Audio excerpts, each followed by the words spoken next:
Bismillahirrahmanirrahim. Assalamualaikum warahmatullahi wabarakatuh. Bagaimana kabarnya anak-anak? Semoga selalu dalam lindungan Allah ya. Di sini kita akan belajar kembali dengan fisika dengan materi tata surya, melanjutkan materi yang kemarin ya. Sebelumnya perlu biasa sampaikan dulu ya mengenai ayat mengenai tata surya ini yang berkaitan dengan tata surya. Agar apa? Agar kita sebagai manusia selalu bersyukur bahwa segala sesuatu itu dalam kehidupan kita sebenarnya sudah tertulis dalam Al-Quran. Ya, ini merupakan suatu keajaiban juga ya, yang perlu kita syukuri. Di sini tata surya ada kaitannya dengan surat Al-Anbiya ayat 33 yang artinya bahwa dan dialah yang telah menciptakan malam dan siang, matahari dan bulan, masing-masing dari keduanya itu beredar di dalam garis edarnya. Masya Allah sekali ya. Jadi sebenarnya tentang tata surya ini sudah dijelaskan dalam Al-Quran ya. Yang artinya apa maknanya? Jadi dari ayat tersebut bahwa menurut penelitian sains ya, menjelaskan terjadinya siang dan malam karena rotasi bumi dan matahari. Sementara itu, bumi dan bulan sendiri juga memiliki peredaran di dalam orbit. Jadi, bumi dan bulan itu beredar dalam orbitnya, yang terbentuk bergelombang seperti sedang berenang. Nah, itu merupakan keajaiban ya dari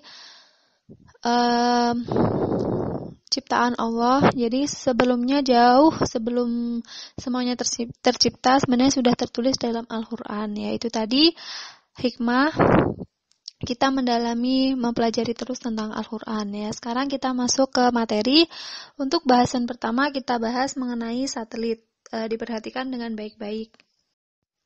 Baik, untuk selanjutnya kita langsung saja masuk ke materi pertama, yaitu satelit ya.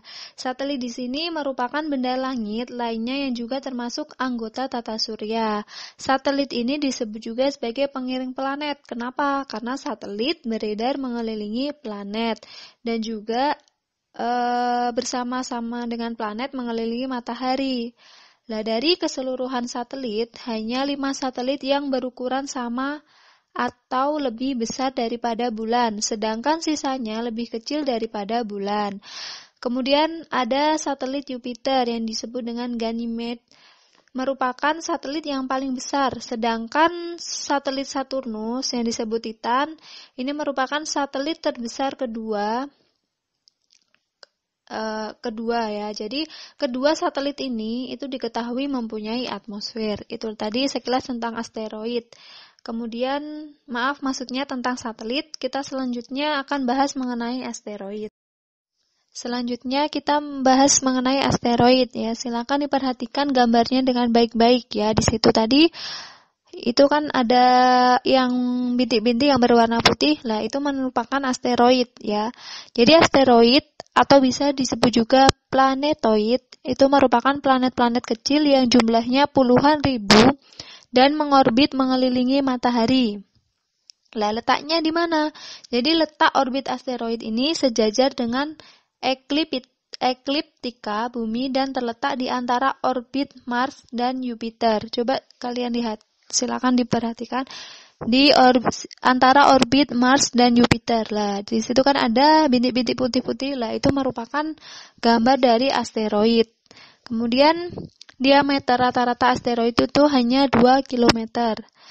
Namun ada juga asteroid yang besar yaitu Ceres yang berdiameter lebih dari 900 km. Adapun asteroid Pallas, Juno, dan Vesta diperkirakan berdiameter antara 200 hingga 600 km. Kemudian semua asteroid tidak memiliki atmosfer. Ada pula asteroid yang mengorbit matahari di tempat lain, namun kebanyakan ditemukan di antara lintasan orbit Mars dan Jupiter. Lah di situ kan terlihat jelas ya, yang bintik putih, lah itu merupakan dari asteroid. Kemudian selanjutnya kita akan bahas mengenai komet. Untuk bahasan selanjutnya kita akan bahas mengenai komet ya. Komet ini sering disebut juga bintang berekor. Pasti kalian sudah tidak asing ya dengan nama ini. Kemudian Walaupun sebenarnya komet bukanlah bintang, komet ini terkenal dan muncul setiap 76 tahun sekali adalah komet Halley. Kemudian komet disebut bintang berekor karena memiliki bagian yang menyerupai ekor. Coba kalian perhatikan pada slide tersebut. Nah, di situ yang warna putih yang bercahaya, nah itu merupakan komet ya, atau bisa disebut juga bintang berekor. Kemudian ekor komet terbentuk oleh debu dan gas membeku yang menguap saat mendekati matahari. Ekor komet sangat panjang, panjangnya dapat mencapai jutaan kilometer. Arah ekor komet selalu menjauhi matahari. Itu tadi tentang komet ya. Untuk selanjutnya kita akan bahas mengenai meteoroid. Untuk selanjutnya kita bahas meteoroid ya. Silakan diperhatikan gambarnya di situ sudah ada. Kemudian meteoroid ini disebut juga merupakan benda langit dengan ukuran bervariasi, mulai dari sebesar butiran pasir hingga sebesar batu kali. Meteoroid yang jatuh ke bumi dan terbakar disebut meteor. Mungkin kalian ada yang pernah mengamati ketika malam cerah, seperti ada bintang yang jatuh. Lah itu orang-orang biasanya menyebutnya dengan bintang jatuh. Kemudian beberapa meteor yang jatuh ke bumi berukuran sangat besar sehingga materinya tidak habis terbakar di atmosfer. Bagian meteor yang sampai ke permukaan bumi disebut meteorit. Jadi meteorit ini ada yang berukuran sangat besar dan bermassa puluhan ton. Itu tentang meteoroid ya. Selanjutnya kita akan bahas mengenai rotasi bumi. Untuk selanjutnya kita akan bahas mengenai rotasi bumi. Jadi silakan diperhatikan gambarnya. Di situ pada gambar tersebut ada garis putus-putus. Lah itu merupakan poros ya. Disebut poros. Jadi yang dimaksud dengan rotasi bumi itu perputaran bumi pada porosnya. Jadi bumi itu juga berputar pada porosnya. Makanya ini disebut dengan rotasi bumi. Kemudian periode rotasi bumi adalah 23 jam 56 menit. Bumi berotasi dari arah barat ke timur.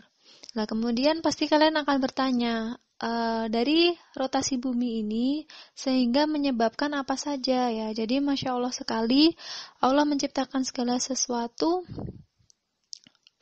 dengan sempurna ya. Jadi dengan adanya rotasi bumi ini, maka juga akan menimbulkan terjadinya pergantian siang dan malam. Nah, Masya Allah sekali. Akibat rotasi bumi, permukaan bumi yang menghadap ke matahari, jadi ketika permukaan bumi yang menghadap ke matahari, itu akan mengalami siang. Sedangkan yang membelakangi matahari atau tidak menghadap ke matahari, maka akan terjadi malam. Itu tadi. Yang kedua, terjadinya perbedaan waktu. Kemudian, yang ketiga, gerak semu harian matahari dan benda-benda langit yang lain. Kemudian yang keempat, bumi menggembung di khatulistiwa dan pepat di kedua kutubnya. Itu tadi. Kemudian yang kelima, adanya perubahan arah angin. Jadi angin pesat dan angin barat sebenarnya berasal dari angin kutub yang berubah arah karena adanya rotasi bumi. Masya Allah sekali ya. Itu tadi rotasi bumi. Selanjutnya kita akan bahas mengenai pembagian daerah waktu di Indonesia.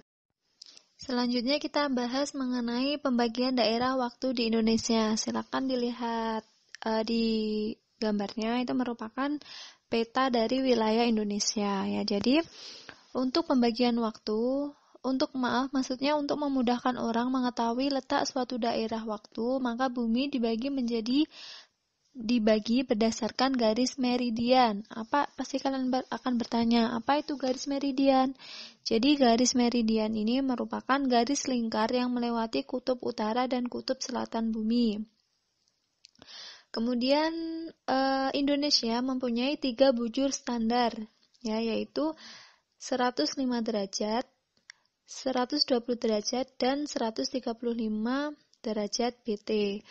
Kemudian Indonesia ini memiliki 3 daerah waktu, yaitu pasti kalian tidak asing lagi ya dengan WIB atau yang biasa disebut dengan waktu Indonesia Barat, WITA, waktu Indonesia Tengah, dan WIT, waktu Indonesia Timur. Untuk waktu Indonesia Barat, itu merupakan yang meliputi daerah Sumatera, Jawa, Madura, Kalimantan Barat, dan Kalimantan Tengah. Sedangkan waktu Indonesia Tengah itu meliputi Kalimantan Timur, Kalimantan Selatan, Sulawesi, Bali, Nusa Tenggara Barat, dan Nusa Tenggara Timur. Sedangkan waktu Indonesia Timur itu meliputi Kepulauan Maluku dan Papua. Jadi kita kan ada di Bondowoso, sedangkan Bondowoso ini berada di Pulau Jawa. Jadi kita menggunakan waktu WIB atau waktu Indonesia Barat. Itu tadi. Selanjutnya kita akan bahas mengenai revolusi bumi. Baik, selanjutnya kita akan bahas tentang revolusi bumi.